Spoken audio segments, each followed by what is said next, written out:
Assalamualaikum warahmatullahi wabarakatuh. Nama saya Naili binti Ahmad Zaki. Saya akan membentangkan mengenai definisi seni Cina. Seni Cina ialah seni tampak yang sama ada kuno atau moden, berasal daripada Cina yang diamalkan oleh penghibur atau artis di Cina. Pada awal seni zaman batu yang bermula pada tahun 10,000 Masihi, sebahagian besar daripadanya terdiri daripada tembika dan arca ringkas. Bidang kesenian Cina seni tembika yang terbaik di dunia kebanyakannya daripada zaman Neolitik yang datangnya dari negara Cina.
Assalamualaikum warahmatullahi wabarakatuh. Nama saya Nur Syafiqah binti Muhammad Yusof. Saya akan membentangkan dua tajuk, iaitu Dinasti Qing dan Dinasti Han. Pada zaman pembinaan Dinasti Qing, Cina berjaya disatukan oleh pemerintahan Shi Huangdi. Beliau menghapuskan sistem feudal dan menggantikannya dengan sistem pemerintahan berpusat. Pelbagai falsafah legalisme, iaitu falsafah lain ditentang ataupun dilarang. Sistem sukat, ukur dan mata wang diseragamkan pada zaman tersebut. Bahasa Mandarin pula dijadikan bahasa rasmi. Dan pembinaan tembok besar Cina diteruskan pada zaman dinasti Qing.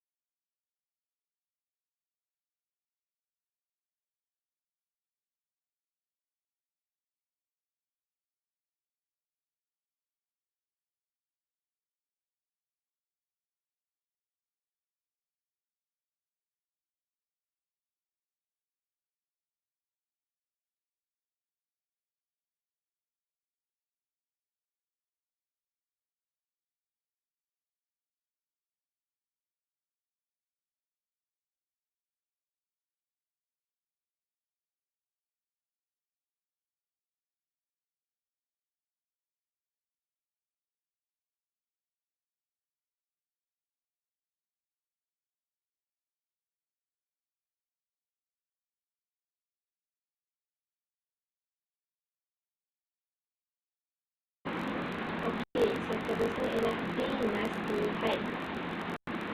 Pada zaman Dinasti Han ini diasaskan oleh pemimpin pemberontakan iaitu Liu Bang, yang dikenali selepas kematian Maharaja Gozuhan.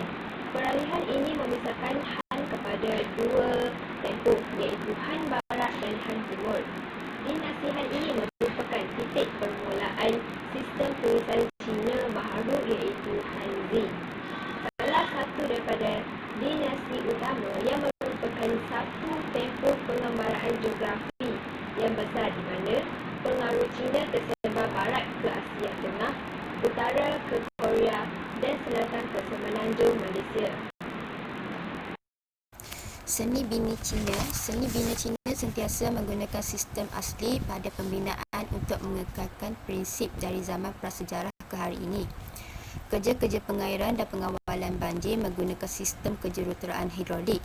Semua sistem pengairan yang dikatakan paling rumit telah dibina di barat Xizang dan dari dinasti Cina bernama Liping pada tahun 2000. Bidang pembinaan kapal berjaya menjelajah dan berdagang di seberang laut sejak dahulu lagi. Taman-taman Cina, taman-taman diraja atau persendirian, contoh di Beijing yang dibina bertempatan dengan statusnya sebagai ibu kota sebuah empayar. Ciri utama binaan Cina ialah keinginan untuk membuat binaan yang berharmoni dengan alam semesta yang dinyatakan dalam kepercayaan Feng Shui. Tembok besar Cina mempertahankan negara mereka daripada serangan orang gesar, salah satu daripada keajaiban dunia.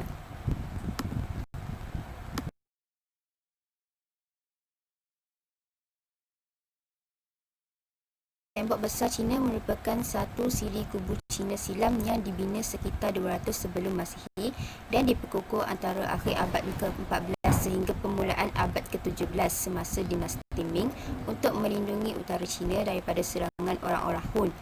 Ia didahului oleh beberapa tembok dibina semenjak abad ke-3 sebelum Masihi terhadap perompak puak-puak nomad yang datang dari kawasan yang dikenali hari ini sebagai Mongolia dan Manchuria. Panjang tembok besar Cina ini ialah kira-kira 6,400 km daripada Shanghai Guan sehingga ke Teluk Bohai di sebelah timur yang terletak berhampiran dengan sepadang Cina dan Manchuria sehingga Lok Nor di sebelah tenggara wilayah Jiangxi. Tembok besar pertama telah dibina sewaktu pemerintahan Maharaja pertama dinasti Qing. Tembok besar telah dibina dengan menggabungkan beberapa tembok sedia ada yang dibina pada zaman negara-negara berperang.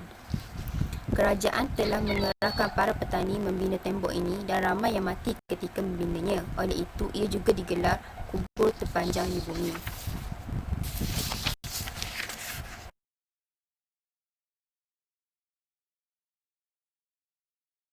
Seni muzik Cina. Muzik adalah seni dan seni adalah ekspresi diri seorang artis. Muzik merupakan sesuatu perkara yang hidup dan sebenar. Setiap kali dimainkan, dia dicipta semula. Muzik Cina dipelajari dan difahami melalui hati atau penghayatan. Asal usul muzik Cina boleh dikesan sejak zaman klasik lagi, kira-kira 3,000 tahun yang lalu. Buku pertama mengenai teori muzik Cina muncul pada abad sebelum Masihi, iaitu Quanzhou atau Book of Master Quan. Semasa kemunculan dinasti Han, Maharaja Han Wuti iaitu 140 hingga 87 sebelum Masihi telah menubuhkan Imperial Office of Music yang bertindak mengumpul dan mengedit lagu-lagu rakyat. Ia juga bertindak sebagai badan yang membuat lagu untuk tentera. Pada zaman Imperial, terdapat dua jenis muzik iaitu muzik rakyat dan muzik golongan atasan. Muzik rakyat wujud dengan sendirinya apabila golongan petani ingin hiburan secara beramai-ramai. Di peringkat muzik atasan ini pula, terdapatnya muzik istiadat atau yayuah. Ia merupakan muzik kepunyaan golongan elit. Ia banyak dipengaruhi oleh Confucius yang mana muzik menunjukkan dan menajamkan pendidikan moral dan pencapaian semangat dan masyarakat rakyat.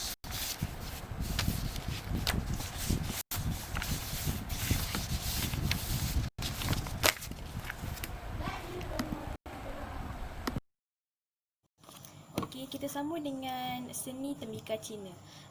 Buat masa sekarang, ramai yang orang beranggapan bahawa tembika itu merupakan barang keperluan rumah ataupun barang perhiasan yang disukai oleh golongan wanita. Tetapi pada zaman tamadun Cina, tembika merupakan satu barangan yang bernilai dan juga berharga dan juga mempunyai nilai yang tersendirinya. Sebagaimana pada zaman dahulu, Raja Eropah mempunyai 12 tembika yang dihadiahkan oleh Maharaja Cina. Ini kerana Raja Eropah telah memberikan 4 pasukan tentera kepada negara Cina.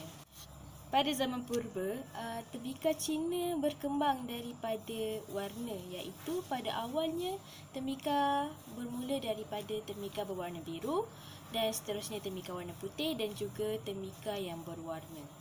Okey, untuk membuat tembika ni mestilah menggunakan bahan tanah seperti orthokles ataupun quartza. Di permukaannya mesti diselaputi oleh glis dan membakar tembika mestilah dengan suhu 1200 darjah. Okey.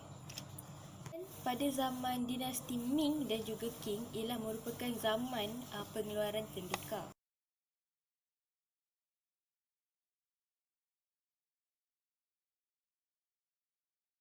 Seterusnya, seni ukiran Cina. Dalam seni ukir Cina, ukiran-ukiran dapat dilihat pada patung-patung yang dibuat daripada batu jet, gangsa, batu, tanah liat dan kayu. Ukiran juga dibuat di kubur dan di dinding gua. Pengukir Shang menggunakan batu marmar, batu jet dan batu kapur untuk mengukir patung-patung kecil. Dinasti Han juga terkenal dengan pengukir-pengukirnya yang mahir.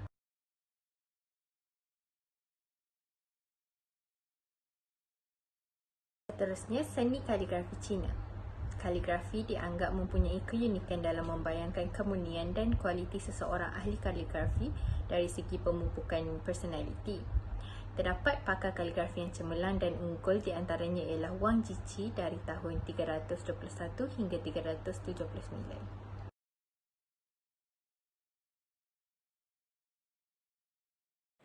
Assalamualaikum dan salam sejahtera. Saya Akila. Saya akan menerangkan tentang seni lukis Cina yang berlaku pada masa ini.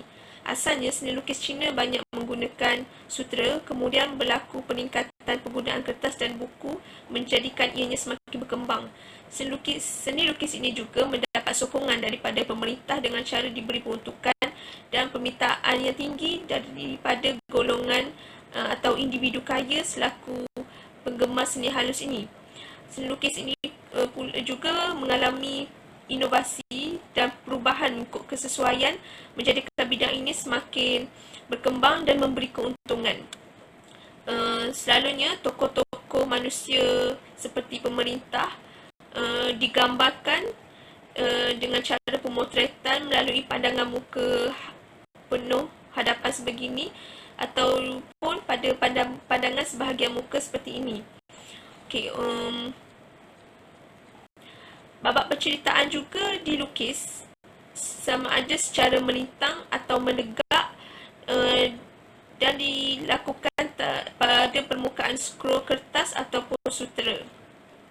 Contohnya penggambaran daripada pelbagai peringkat kewujudan manusia dari neraka ke langit melalui gantungan yang ditemui di Gua Mawang Dui, Changsha.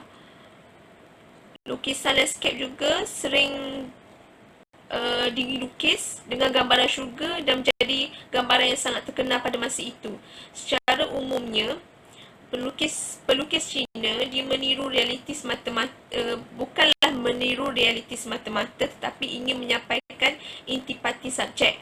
Babak-babak yang dilukis wujud dalam pelbagai perspektif. Mereka tidak begitu mementingkan penggunaan warna, sebaliknya mereka mementingkan jalur berus yang nipis dan lebih luas. Dan ianya merupakan suatu kaedah yang digalakkan dalam seni lukis.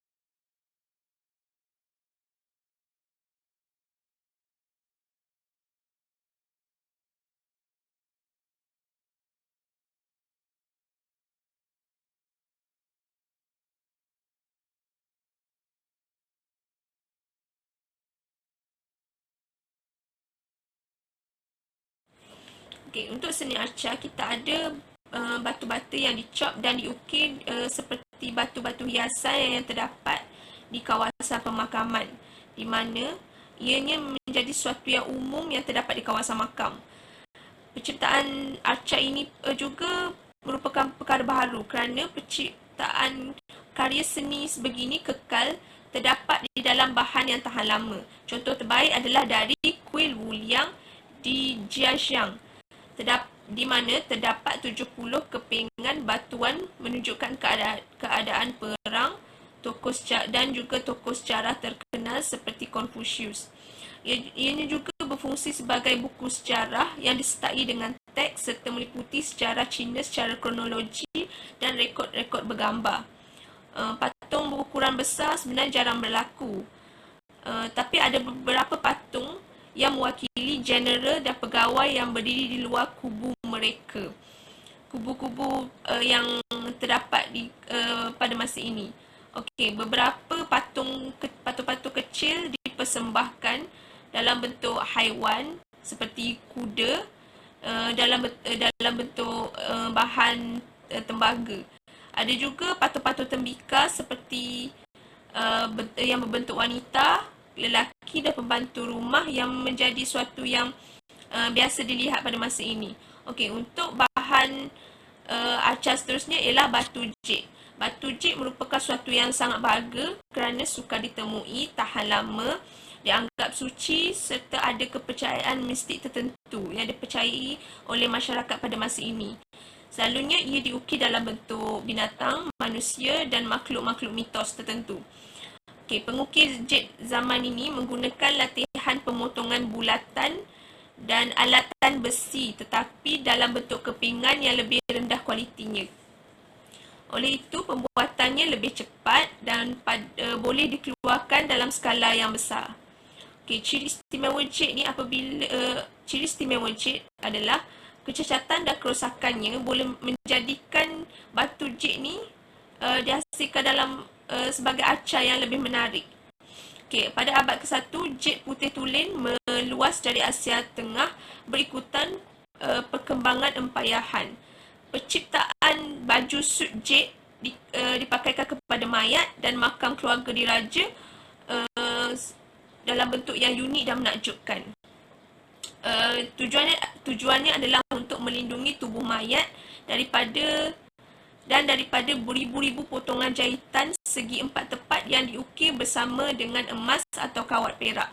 Contoh makam putera Liu Sheng dan putera Dowan di Mancheng dipelihara dengan royalty, menjadikannya sangat mahal dan berharga untuk dihasilkan. Raja-raja mengharamkan penggunaan batu jade ini kerana ianya khas untuk golongan diraja sahaja.